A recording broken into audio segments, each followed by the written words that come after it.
Đấy nhá. Đấy anh em nói chân thật luôn. Hôm nay có mấy chị đây ra đây hộ mình làm quất nương nha.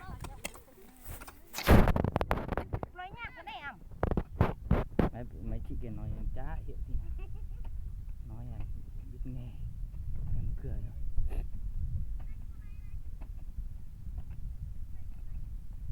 Theo cô đấy tí ăn mình bị vạ luôn này, chứ không phải nó bị vạ mà mình bị vạ luôn này. Coi như phải coi như chị này mới dễ nhỉ chị nhỉ. Nghe khẩu tuần không à. Đấy. Hôm nay cả nhà mình đi làm nương. Hống. Đấy. 1, 2, 3, 4, 5, 6, 7, 8, 9, 10, 11, 12. 12 người. 12 người. Mình mất 1,2 triệu.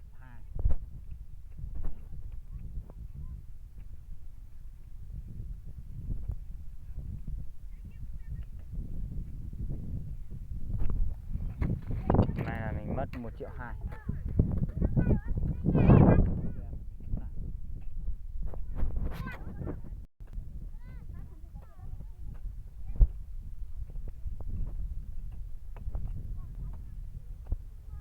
Ngay thầy tê tôi sao? Một cái chỉ lấy thầy tê đó ra tôi.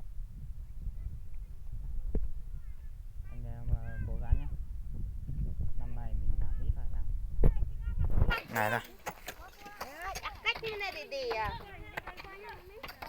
Đấy, đây là cây đa đấy. 11:13.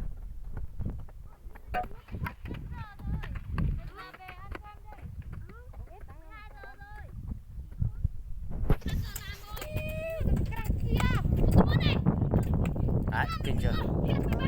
Chưa chưa?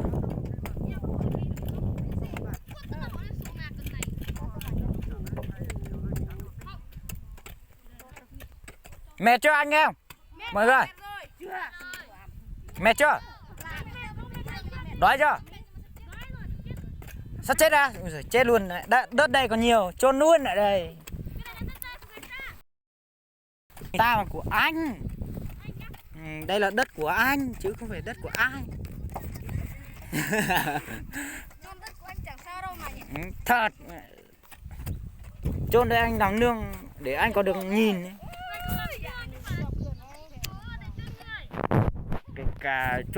Kể cả chỗ làm nương hay không nương, đến lúc nó ít đất đi chôn luôn. Hút thuốc không? Ai hút thuốc không? Về đây. Đấy, bình xị đều nhá. Anh em, mình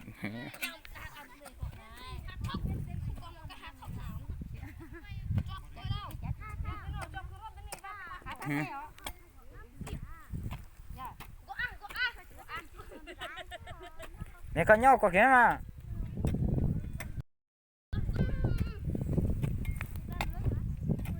Ui giời.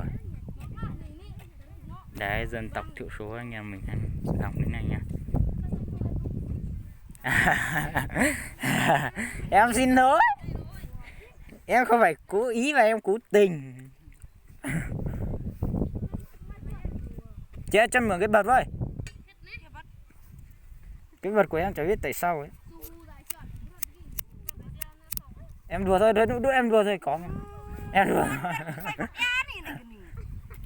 Chị nói gì em đại hiệu, kể cả chị nói thì em cười thôi.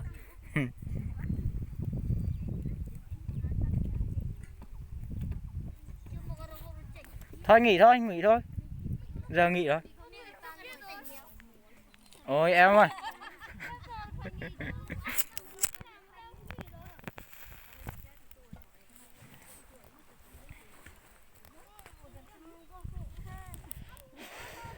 Đấy, thanh niên này.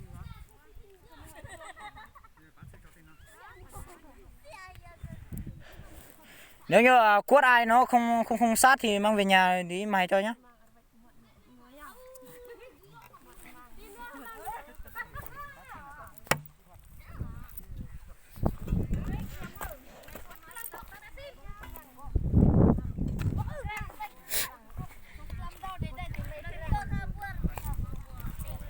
Bay à?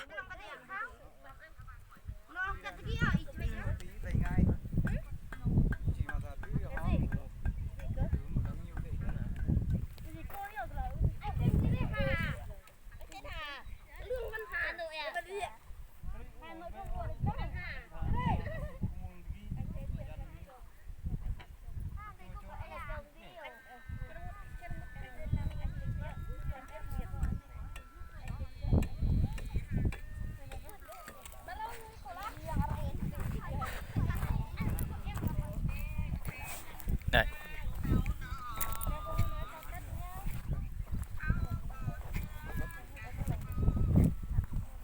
Chợ đến tao nhớ nữa coi ca.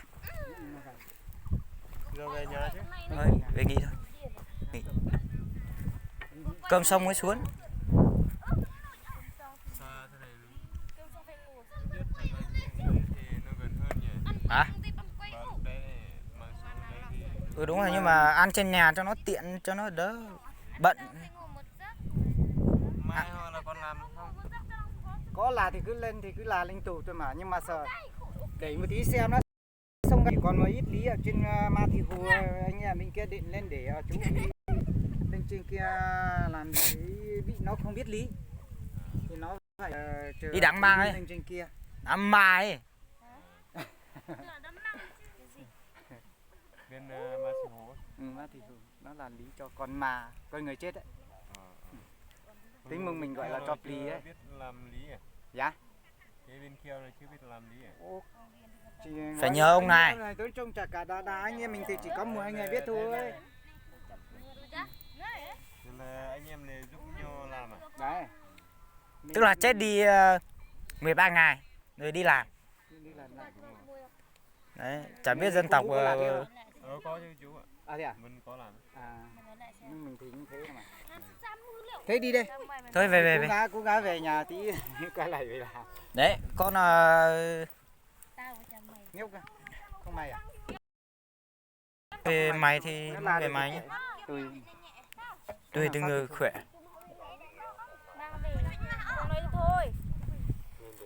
Ăn đi. Mai thì nhưng mà cháu đi cho Biết làm được quá chỗ là có bỏ mai nhưng mà cháu lên thì cháu lên khác. Cái này nó bị nó khó làm. À thế à? Có người không biết làm thì nó hơi đau lưng. Đúng rồi, không biết là đâu lên thật đấy. Vì nó không như cái thuốc mình. Đúng rồi, không như cốt được. Pin nòng. Con đi làm đi em mất khởi. mặt trận này đâu là mặt trận này. Đấy, anh em chuẩn bị về nhá. Đấy, đến tao rồi, chính nhau này nó nè.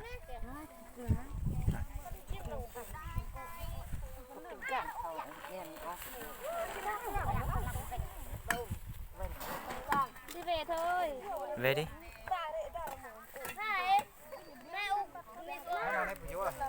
Một tay thế này nhẹ con.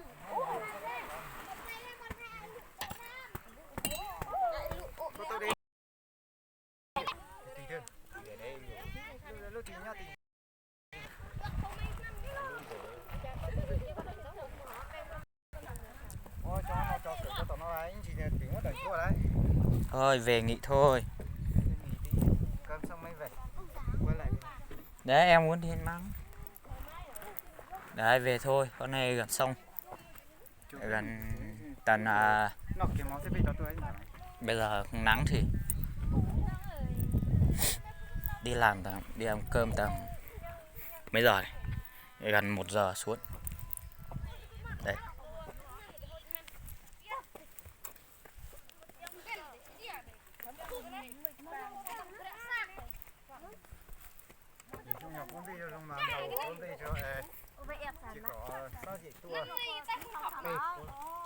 Lấy cho lấy cứ khó này.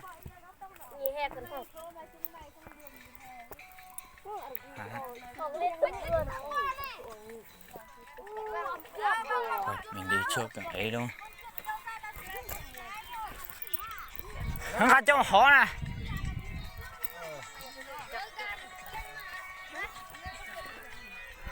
Đấy. Mỗi người cái điện thoại nghe. Con chuột chị đâu? Tần này người mất mẹ mình 1,2 triệu, nhưng mà làm nương này kính ấy. Cay kia đông nhiều. Này ném này chuẩn mày ma này cái gì tôi nói lấy đâu túi kìa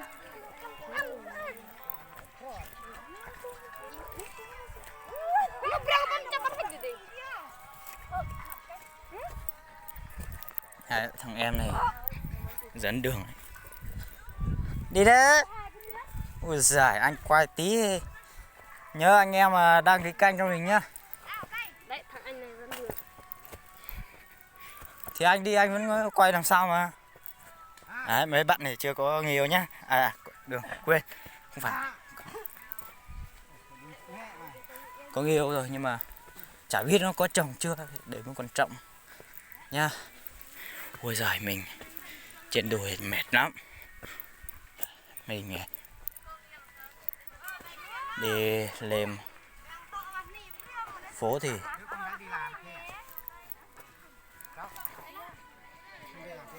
đấy, ông già ấy. Em ơi, chị ơi, có chồng chưa, có người yêu chưa? có rồi, Mấy đứa con rồi? 2 đứa rồi, 2 đứa rồi. Sinh từ năm bao nhiêu đấy? năm 97. 97. Nhưng mà em đang hỏi là chị, mấy đứa con của chị cơ, 2 đứa con của chị cơ. Đấy, không hỏi nữa, hỏi nhiều tí mình bị ăn vạ, đúng không?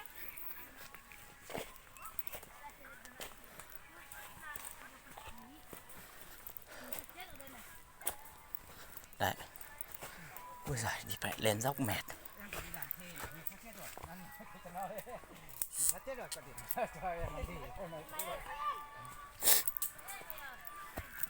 Nhà chỗ thì còn một đứa này chưa lấy chồng. Nó qua đây nó cao cao này. Còn đứa út nữa. Đấy. Em ơi nha, thì phải lên dốc mệt thật.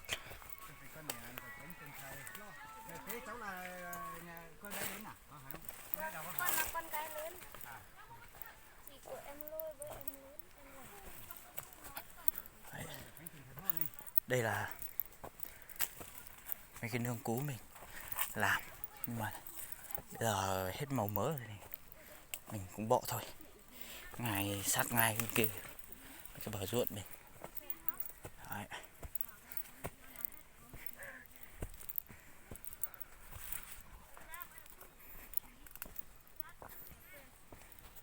Anh em nhớ đăng ký kênh ok cho mình nhé, và nhớ bấm like cho mình nhé. Đấy. Về thôi, mệt quá rồi, anh em này về nha. Đấy. Đây là mấy thợ ruộng nhà mình, nhưng mà chưa dặn thì thắt nước về. Đây là trường trong học cơ sở của mình. Đấy, nhiều người lắm.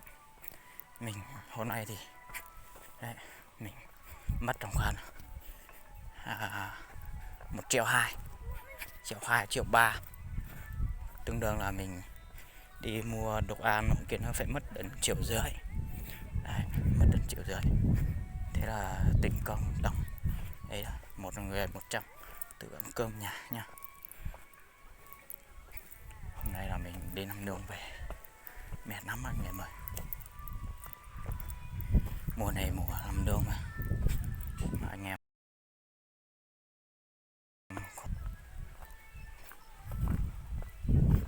Đấy, hoa đây, hoa đây. Vâng, một thầy ăn cơm chưa? Mới nghỉ à? Ôi giời, ai cũng phải làm cái con ăn thôi, thẳng luôn. Ui. Vâng. Thế thầy không lấy cái gì đấy chống trên này cho nó đỡ bụi à? Cái này lấy ngói để chống thôi nhỉ?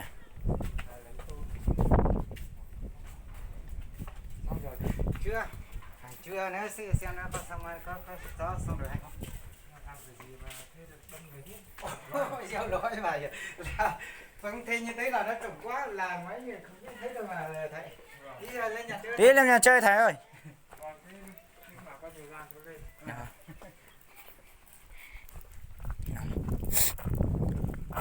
Đấy. Anh em ấy nằm. Ô thầy cho chụp bó cừn tới nè. Đây là do muốn các kiểu này. Đấy, đố này. Mấy thầy giáo trồng đố này. Các kiểu cà chua. Thấy cà chua.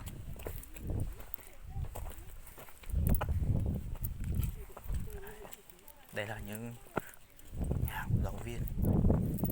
Nhà giáo viên thuê trọ với liệu hàng hóa. Bên này là bên nhà ký túc xá của học sinh.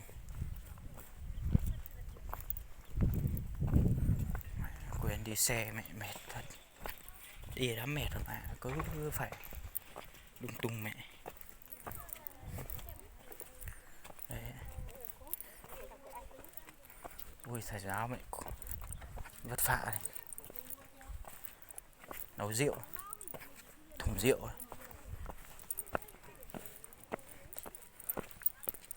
Đấy, mình để Hải ui ăn mẹ mấy giáo viên này quen để ăn.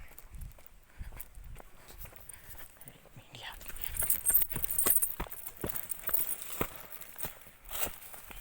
Đấy, đây là nước của bên giáo viên, nước của bên giáo viên.